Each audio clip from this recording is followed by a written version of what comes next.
alguém te critica, quando alguém aponta alguma falha, algum erro seu, quando muitas vezes você tem medo da crítica sem nem mesmo uma crítica ter acontecido, como lidar com isso? As críticas te derrubam? No vídeo de hoje eu vou trazer algumas dicas pra gente ter um olhar diferente, trazer algo novo. Talvez não seja tão novo para algumas pessoas, mas talvez para algumas vai ressignificar a forma como você vê as críticas.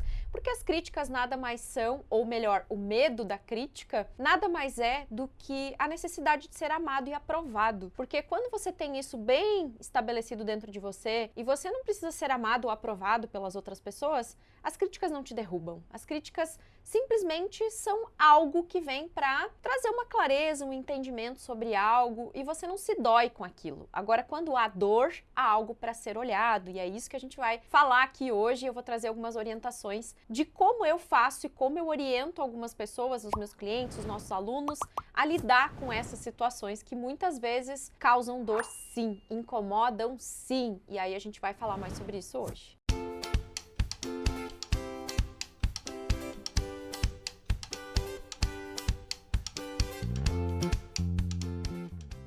Primeiro eu quero falar sobre o medo da crítica, porque muitas pessoas têm medo de ser criticados e por conta disso elas não vão para a vida, elas não fazem as coisas que poderiam. E a gente vai entender melhor o porquê que muitas vezes acontece isso, só que eu pensei aqui e analisei alguns pontos essenciais sobre a questão do medo. A gente vem falando disso muito nos últimos vídeos, inclusive, né? De alguma forma trazendo essa consciência do porquê muitas vezes a gente permite que o medo seja muito maior do que a gente. Se você olhar os vídeos anteriores, você vai ver que a gente vem falando um pouco sobre isso em cada vídeo. E aí eu peguei uma frase quando eu estava refletindo que diz o seguinte: a caverna que tememos entrar esconde o maior tesouro. Que é mais ou menos o que eu venho falando ultimamente, que é: onde está o seu maior medo, também está a sua maior força. Ou seja, quando você adentra esta caverna, quando você enfrenta esse medo, você encontra o maior tesouro, a sua força, a sua autoconfiança e a certeza do propósito. Uma das coisas que faz com que a gente se blinde diante das críticas é nutrir a nossa autoconfiança. É você confiar em você de tal forma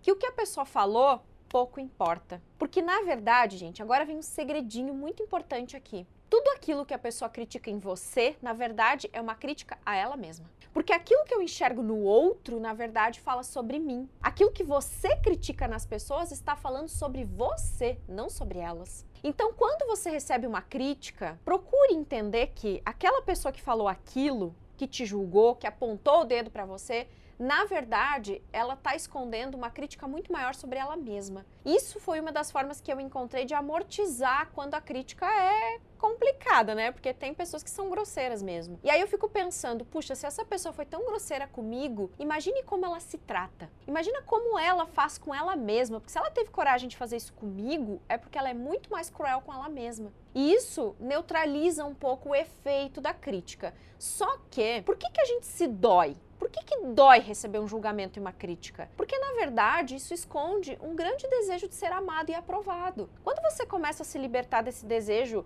maluco de que todo mundo tem que amar e aprovar tudo que você faz, e você começa a ser mais autoconfiante nas suas escolhas, em quem você é, quando você revela a sua verdade para o mundo, quando você está aqui disponível para ser quem você é de verdade, independente do que os outros pensem sobre você, você começa a blindar tanto a sua autoconfiança que por mais que uma pessoa critique ou julgue, você não se deixa mais afetar por isso. Mas, Kátia, como é que eu faço para ter autoconfiança? E aí a gente fez um vídeo recente falando sobre isso, vou pedir para deixar nos cards aqui, onde eu só falo sobre como você pode se tornar uma pessoa mais autoconfiante. Mas eu já digo, uma das questões essenciais para a gente blindar a nossa confiança é viver pelo nosso propósito. Porque se você não tem um propósito, certamente você está vivendo pelo propósito de alguém. E aí é por isso que muitas vezes você precisa fazer esse mergulho interno para reconhecer quem você é, qual é o seu papel nesse mundo, qual é o meu talento. E agora a gente vai entrar numa parte que tem muito conexão com o que a gente precisa falar hoje, que é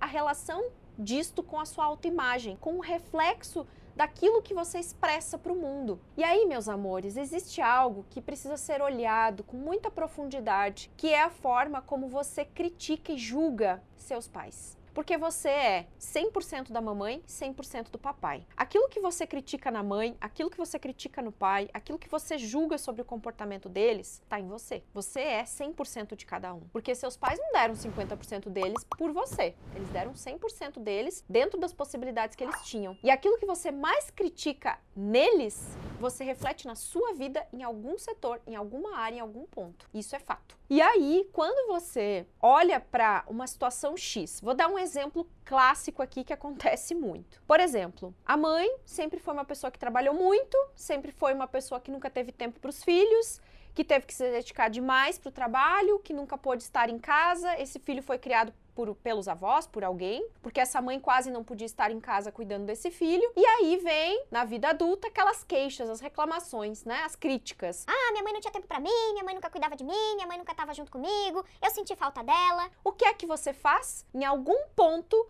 você vai ser a pessoa incansável em trabalhar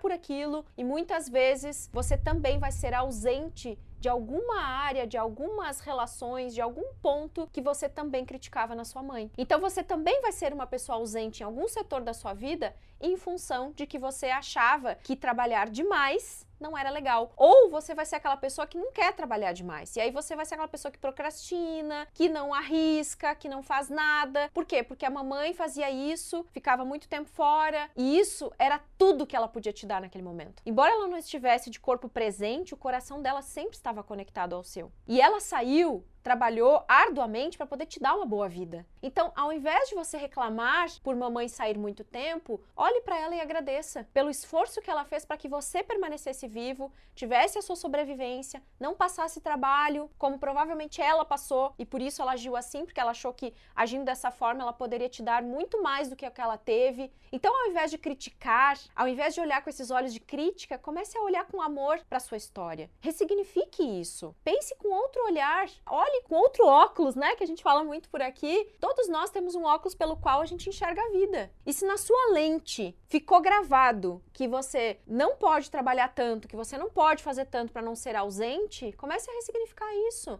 Comece a pensar que o esforço que você fizer vai valer a pena, assim como valeu a pena para sua mãe poder te dar uma vida melhor e trabalhar tanto. O carinho dela por você e o amor por você, a maior prova de amor foi essa. Ao invés de você achar isso ruim, comece a achar que ela foi uma vencedora, uma guerreira, que fez o impossível por você. E aí você começa a ressignificar isso e começa a mudar também a forma como você age diante da vida. Porque tudo aquilo que você não gosta nos seus pais, tudo aquilo que você passa uma vida criticando neles, adivinha o que vai acontecer? Você vai refletir isso na sua vida em algum ponto. Ou querendo fazer muito diferente deles, porque você julga, porque você critica, e aí as coisas não dão tão certo pra você, porque você quer ser tão diferente, que ao invés de fazer a diferença pra realmente fazer algo produtivo, você tá fazendo isso por revolta. Não porque você quer ser melhor, mas porque você tá revoltadinho, porque você não consegue olhar com isso, pra isso com amor. Da mesma forma, existem as críticas de papai. Eu dei um exemplo da mãe, mas tem um exemplo do pai também. Às vezes isso acontece com o pai. O pai foi ausente porque tinha que sair, porque tinha que trabalhar e dar o sustento pra família. E aí, meus amores, tem a revolta de mamãe, que queria que o papai estivesse perto, e tem a revolta nossa como filho, que olhava para aquela situação e não sabia o que fazer para mudar, porque nós éramos pequenos e também não tínhamos condições de fazer nada. E aí a gente vai para a vida querendo ser diferente ou querendo ser igual, fazendo exatamente igual. E quando eu quero ser muito diferente, eu acabo sendo igual. Claro, cada história é uma história, cada caso é um caso. Para isso existem os atendimentos individuais, onde a gente pode, através dos atendimentos personalizados, olhar para sua história juntos, para que eu possa te ajudar a enxergar onde é que estão esses pontos cegos, e aí eu posso te ajudar com isso. Ou nós temos a plataforma Conectados, onde lá nós temos aulas semanais e vamos falar sobre muitos assuntos com relação a essas travas, a esses medos, a esses pontos cegos, que para cada pessoa é diferente, mas fazendo esse mergulho interior, fazendo essa reconexão com quem a gente consegue entender melhor quais são as necessidades, as dificuldades e como que eu posso resolver isso na minha vida, na prática. E então, meus amores, uma boa prática de se fazer é: feche os seus olhos, imagine seu pai, sua mãe e você. E agora você pode se colocar no lugar do pai. Imagine que você é seu pai e sinta como é estar no lugar do seu pai. Sinta como é o movimento interno de papai. Provavelmente esse pai carregou suas dores, tem sua história também de superação, de medos, de dúvidas, de incertezas. E quando você se colocar no lugar dele, observe quais são as sensações que você tem. E depois faça o mesmo movimento com a mamãe. Fique no lugar da mãe. Sinta como é estar nesse lugar. Você vai ver que muitas vezes você vai sentir um peso, você vai sentir medo, você vai sentir muitas coisas nesses lugares. E é legal você estar ali uns minutinhos apenas para sentir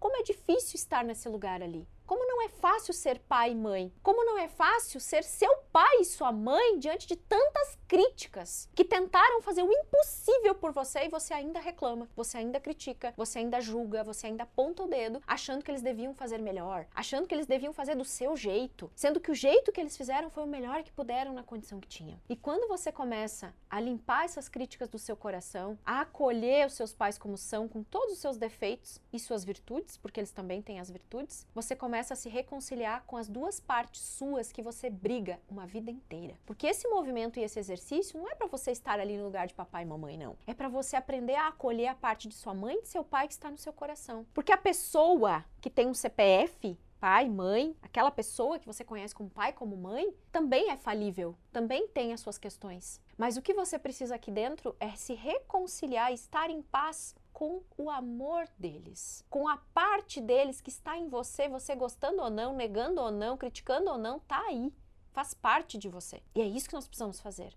Esse reencontro com a gente mesmo, não necessariamente com as pessoas que significam ou representam pai e mãe, mas esse significado é muito maior do que isso. Precisa ser um acolhimento aqui dentro. Porque quando você parar com as críticas demasiadas e começar a acolher essa parte sua que te pertence e que você briga com ela, mas que agora você se reconcilia, você para de ser tão crítico com você mesmo, de se cobrar tanto, de querer ser perfeccionista, e você acolhe você do jeito que você é. E aí você vai pra vida sem medo das críticas, porque aí você tá confiante em quem você é. Azar se o outro acha que eu tenho que ser diferente, mas eu vou aqui no meu coração acolher quem eu sou, de verdade. E eu sei que isso é profundo e que talvez também vai despertar em você um desejo de fazer algo mais com relação a isso, e é por isso que nós temos essas duas possibilidades, ou de você estar na plataforma Conectados, onde eu possa te ajudar terapeuticamente, ou então você pode agendar um atendimento comigo para que eu possa te auxiliar nesse processo mais profundamente e individualmente, tá certo? Mas você decide a partir de agora, ou você permite que a crítica te derrube, ou você começa a alimentar a sua autoconfiança, trabalhar isso internamente para você se tornar uma pessoa mais segura diante da vida, mais autoconfiante diante das situações, para que você possa verdadeiramente ser tudo o que você merece ser nessa vida, tá bom? Se gostou desse vídeo, compartilha com mais pessoas e eu espero você aqui no próximo vídeo,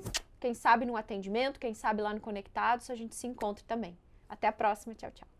No vídeo de hoje eu quero falar com você como lidar com as críticas, como fazer para você se posicionar ou não diante das críticas, entendendo o que realmente há por trás disso. A gente vai ter um olhar... Oh, meu Deus. Vixe. Falou em crítica. Até São Pedro deu sinal de vida hoje.